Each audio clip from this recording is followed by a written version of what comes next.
alam ko na walang mahanap na tunay na butas sa akin.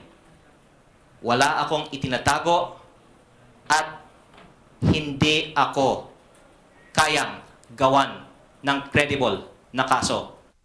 Kinumpirma ni Batangas 1st District Representative Leandro Legarda Leviste na original incorporator si dating Budget Secretary Amena Pangandaman sa Solar Philippines Power Project Holdings Incorporated, kumpanyang kanyang itinatag. Ito ay nang hindi pa kawani ng gobyerno noon si Pangandaman. Giit ng mambabatas, may isang nominal share ito sa kumpanya.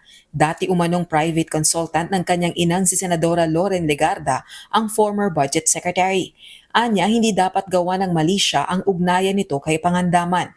Sa gitna ito ng isyu ng pagpataw ng Department of Energy ng 24 billion pesos na halaga ng multa sa solar company ni Leviste dahil umano sa pagpalyang tugunan ng mga obligasyon nito sa ilalim ng kontrata.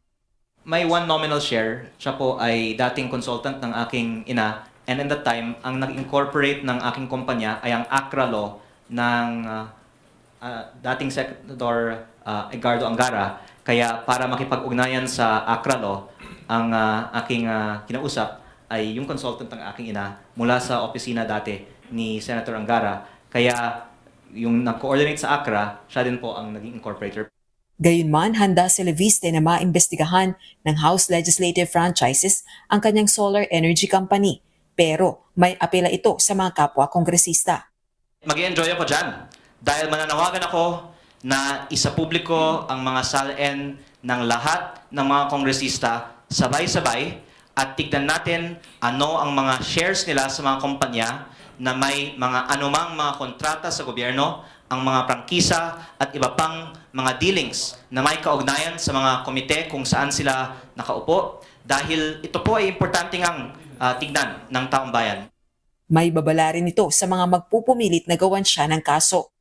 Kung may mga pipilit na gumawa ng anumang hindi totoong mga aligasyon laban sa akin at tutuloy-tuloy pa ito, tutuloy-tuloy pa ang aking mga pagsasagot at pagharap sa media at baka ang mga susunod kong ilalabas pa dahil sa airtime na ibinibigay nyo sa akin ang ikababagsak pa ng administrasyong ito.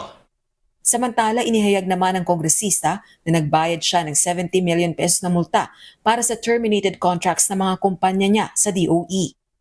Actually, yung ibang kontrata na na-terminate ay akin. And by the way, I already paid other penalties to the DOE just recently. Much lower amount. I think yung nabayaran recently because I wrote the checks is mga 70M.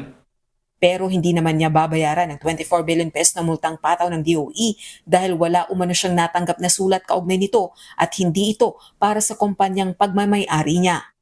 Wala po akong natanggap na sulat addressed to me para sa kumpanya ko that I control tungkol sa nasabing multa. Kaya I don't want to drag others into what others have seen to be a politically motivated attack. Pero ang natatamaan sa sinasabing multa ay hindi po ako. Ang naging pahayag na ng iba ay wala din silang obligasyon. Wala din silang nasabing liability. It is for them to speak on their behalf, pero ang nasabing multa ay hindi po addressed sa akin para sa kumpanya that I control, kung hindi yung isang kumpanyang binenta ko. Muli rin itong binigyang diin na hindi niya binenta ang kumpanyang pinagkalooban ng legislative franchise at wala rin siyang Go Solar projects. Mariin din itong itinanggi ang aligasyong isa siyang flipper o bumibili ng pagmamay-ari at ipinagbebenta para sa ganansya sa gitna ng mga kontrobersya sa kanyang kumpanyang Solar Philippines. Rosa Licoz, UNTV News and Rescue. Diyos ang aming sandigan, serbisyo publiko ang aming pinahahalagahan.